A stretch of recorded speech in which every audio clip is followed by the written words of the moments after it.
What's up, Knights of Vex? The wait is almost over. We are finally able to unlock Satele Shan in a couple of days, and she's probably one of the most anticipated conquest characters of all time, coming from a fan-favorite era of Star Wars, the Old Republic, and lifting a faction that has been in the game for a long time that desperately needs some help, Old Republic. We are days away. I cannot wait to get my hands on this character. I've been so hyped for her since day one, and we finally get her on Monday, so if you guys are living under a rock, you don't know who I'm talking about, Satele Shan, a conquest character. We're down to the third one and very imminent. She's going to be a lifter unit for the Old Republic, so we need to talk about her today because we got to talk about exactly what to prioritize in terms of her modding, team comp, Omicron order, Zeta order, all of it. We're going to discuss all of that here for you today, but I want to remind you guys, if you guys are new here and you want to support me further, hit that subscribe button because we are on the road to 10,000 subscribers. I've noticed that half of you guys are not subscribed, but you are watching. I'll post a graphic on screen to show you guys. But if you guys would do me the solid, at the end of April, I am looking to have 10,000 subscribers to this channel to show that we can get there below 2 years. So if you guys want to help your boy Vex out, we're going to be doing a bunch of giveaways in terms of Google Play cards, iTunes cards, a video game to give out, and a Vexatron sweatshirt, the first one of its kind for you guys. So don't forget to hit that sub button, guys. It really helps out this channel. But let's get right into the PowerPoint that I created. I want to show you guys exactly what I'm talking about in terms of everything, in terms of this character, and what you got to prioritize. So here we are. This is the slide. The first thing we're going to talk about coming up is going to be her modding. Not that complicated. A couple of thresholds you want to hit. So heading into the next slide, guys, this is my recommended mod set for Satele Shan in her initial mod set. It's going to be a speed set with health secondaries as a set, but the most important part about her is going to be protection primaries because a lot of her damage on her team is going to be based off of her max protection. So I'm recommending a speed arrow to make sure she is fast. You do want her to be fast. It's pretty nice. If you can afford to hit the speed threshold down below, try to swap that in with a protection arrow with high secondary speed. So if you can get like a 25 speed arrow secondary with the protection primary, you're going to be in really good shape. But for the most part, triangle, cross, and circle, always protection. Go for those protection secondaries. The more you can get, the better. My target threshold that I'm going to try to go for her is 320 speed. It's not easy to obtain, but it's also not impossible. Very doable. I think that's going to be a good point to try to hit for her modding. You do want her to be kind of fast because she's going to be a tank.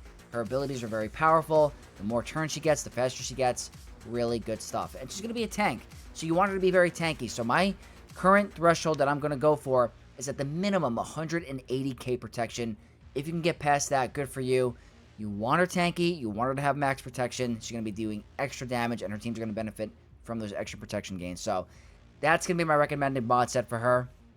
On the next slide, we have to talk about team comp. And to be honest with you, it's nothing really that crazy because I don't think there's going to be any crazy variation to it. The only thing I can maybe see is you don't use her as a leader. Maybe you can throw her in a JML team, but really simple, guys. You combine all the Old Republic Jedi and make a format in 5v5 for Grand Arena. This is specifically for Grand Arena. In Territory War, you might see a change up with missions Omicron. Maybe you swap out, I don't know, Bastila or something. It's going to be interesting. We're going to have to see. But this is mostly for Grand Arena. 3v3, I think you're going to want to keep both of the Shans with Revan. Her Legendary Battle Meditation and all that extra potency is very nice. So this is pretty streamlined, very easy. The team comp is not much complexity. I think you're kind of locked into the faction. But that's early on. That's early concept.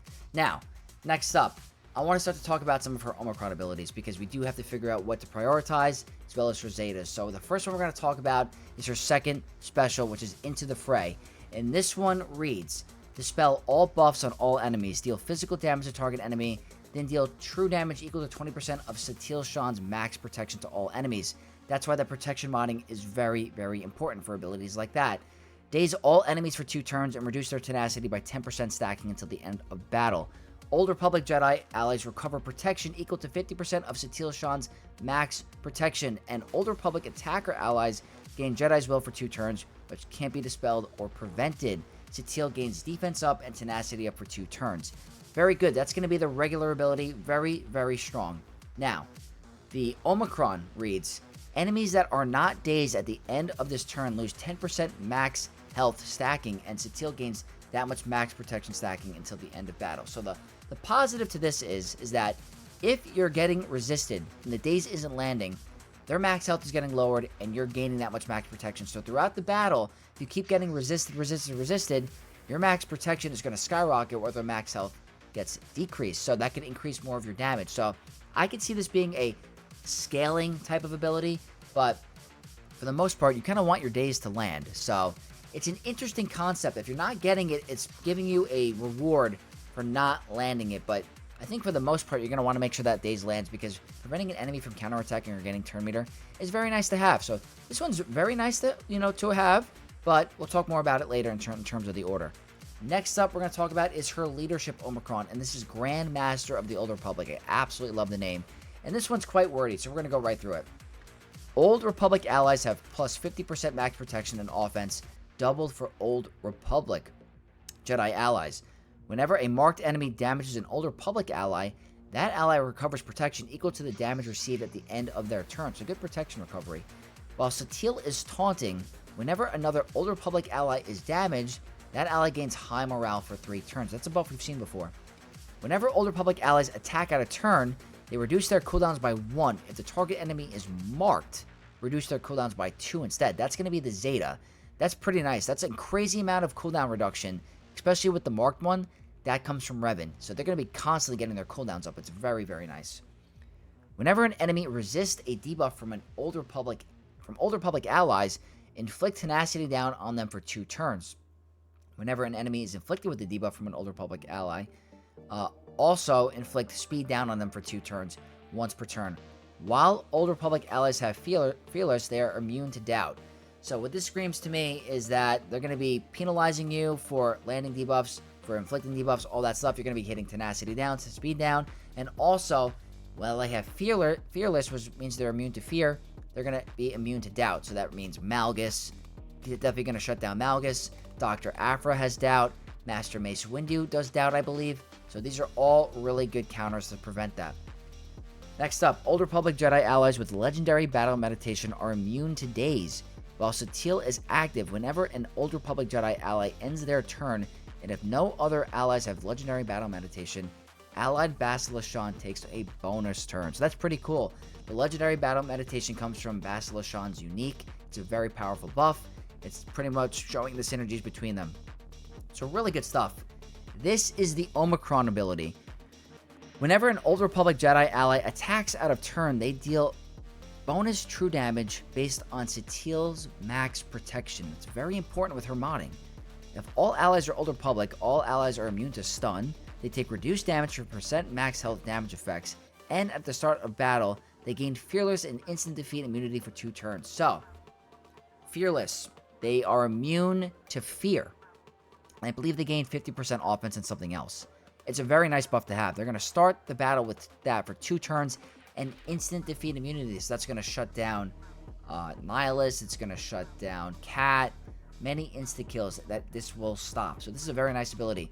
But it's extremely important because it's where they're getting their damage from. So if you look at the Old Republic Jedi, there's not a lot that many big damage dealers. Like Revan is an attacker. He does okay damage, but he's not the highest hitting attacker in the game. This is helping them because they're going to be dealing true damage, which is going to negate defense and go right through them based off her max protection. So it's that extra damage boost that's going to be very helpful for taking out certain squads and characters that I'm a really, really big fan of, as well as the instant defeat immunity and the Fearless. This one's a no-brainer. It is extremely, extremely powerful. Now, with the leadership spoken about, we got to talk about the last Omicron, which is the unique Omicron, Legendary Defiance. This one reads, while Satele is taunting, Satele gains protection up 20% stacking for 2 turns whenever she is damaged. That's pretty good for a tank. All enemies are immune to bonus turn meter gain while she's taunting, and they can't assist if they're targeting an Old Republic ally. So, as long as she has taunt, those buffs are going to be in effect. Not being able to assist on an Old Republic ally is phenomenal because there are so many teams in this game that attack out of turn. Or can't assist. It's very powerful. While she has protection, her health can't drop below 100%, and she can't be instantly defeated. So, there you go. She has protection, can't be instant defeated, and she also can't drop below 100% health. So Night Sisters are not going to be able to get through her with Plague or anything like that, or Cal Kestis can't hit her under protection. So that's very good to know. Whenever a marked enemy starts their turn, Satele taunts for 1 turn.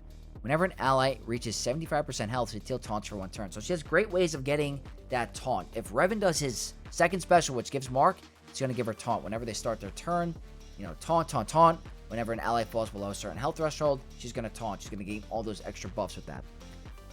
When Satele reaches 25% health for the first time, she recovers 100% health and protection. That's the Zeta, by the way. If Dread Knight Revan is an ally, he also gets this benefit. Very, very good. So, mini savior mechanic for the both of them. I am a big fan of it. That is the Zeta. It's practically getting her a free life. 100% health and protection recovery. It's like getting... You know how you get through an enemy boss bar and then it resets to go for a second encounter? That's kind of what this is like. You're going through a second encounter of Satele when she gets below a certain health threshold. It's kind of cool. The Omicron reads, whenever an Old Republic ally with less than 20% health is damaged, they equalize their health with the strongest enemy. This seems very similar to something in the Stranger's Kit. I like that it's equalizing with the enemy and not your team. If all allies were Old Republic at the start of battle, their revives can't be prevented. This effect persists through death. So, any anti-revive is gone because their revives can't be prevented, which is pretty cool. So the order of operations with text is kind of bizarre. I'm pretty sure this is going to overlap can't be revived because it says their revives can't be prevented. So, that's pretty good. Any team that has an insta-kill or anti-revive like a Malicos, a Nihilus, they're going to be able to come back with this. So Jolee with his revive is practically always up in a boat. Like, it's a great ability, and it's a really strong Omicron. Looking forward to it in action.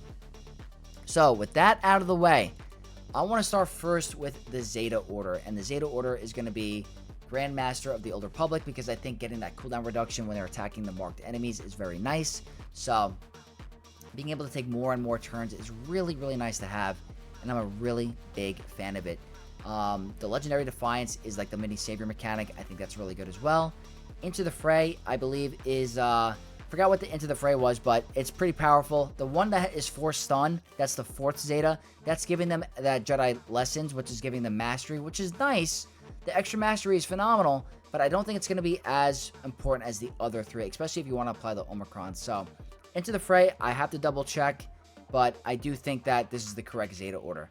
But the most important part, because guys, this is a conquest character, you're going to want to put all the Zetas on her anyway. It's very, very important. The big question is what do you want to do with the Omicrons? And in my personal opinion, her Omicron order is going to be the following. Practically the same exact order as the Zetas. The first one has to be the leadership. It is by far the most essential. They're gaining a very good buff to start the battle. The extra damage that they're dealing off her max protection is huge. Absolutely huge. Like, you cannot go wrong with that.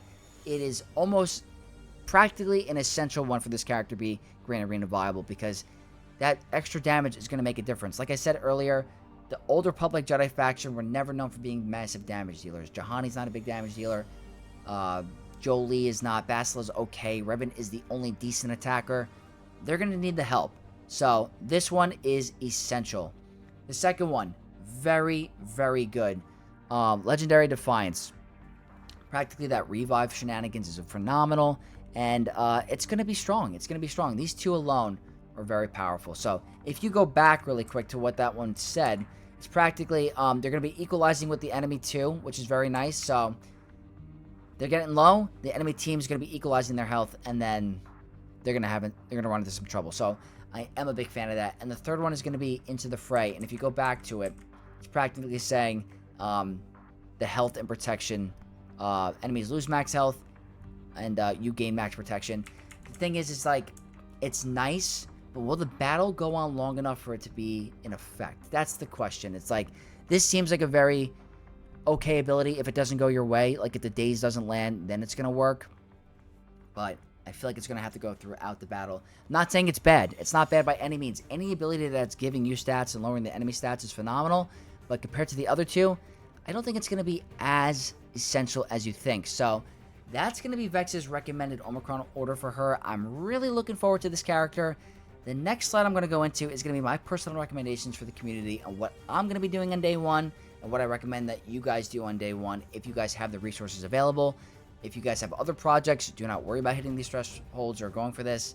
It's just a personal recommendation by me. So, next slide.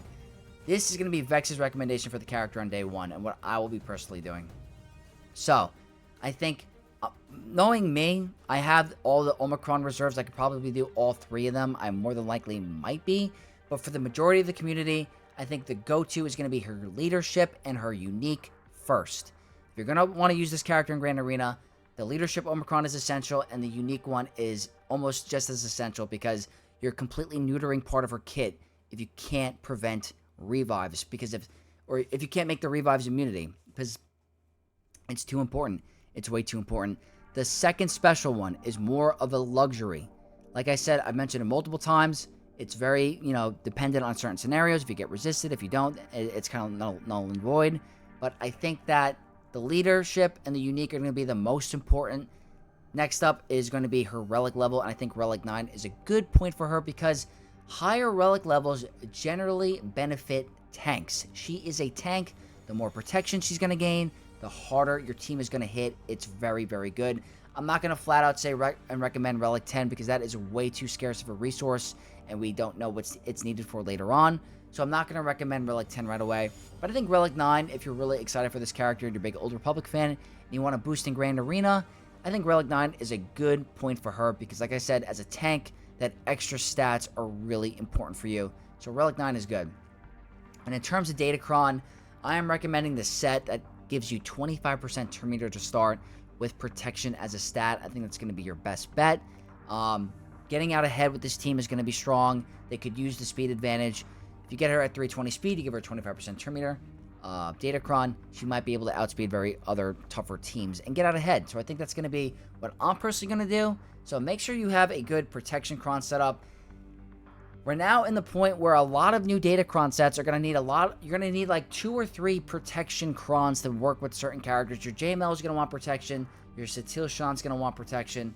And a possible Jacasa new team is going to want protection because she deals damage based off her protection. So more and more we're going to getting more characters and teams that require protection modding, protection Datacron stats. So hopefully you guys have one available. If you don't, try to work on one from a previous one. I think the current set does not have protection as a stat, so something to keep in mind. So that is going to wrap up this video, guys. I hope it helped you and pointed you in the right direction for Satele Shan and what to do with her. So if you found this useful, don't forget to leave a like, comment your thoughts down below, and share it with your guilds. And as always, subscribe to the channel to become a Knight of Vex and to support me, your boy Vex, to get on the way to 10,000 subscribers. So hope you guys have a great rest of your day. Look forward to Grand Arena and unlocking this character.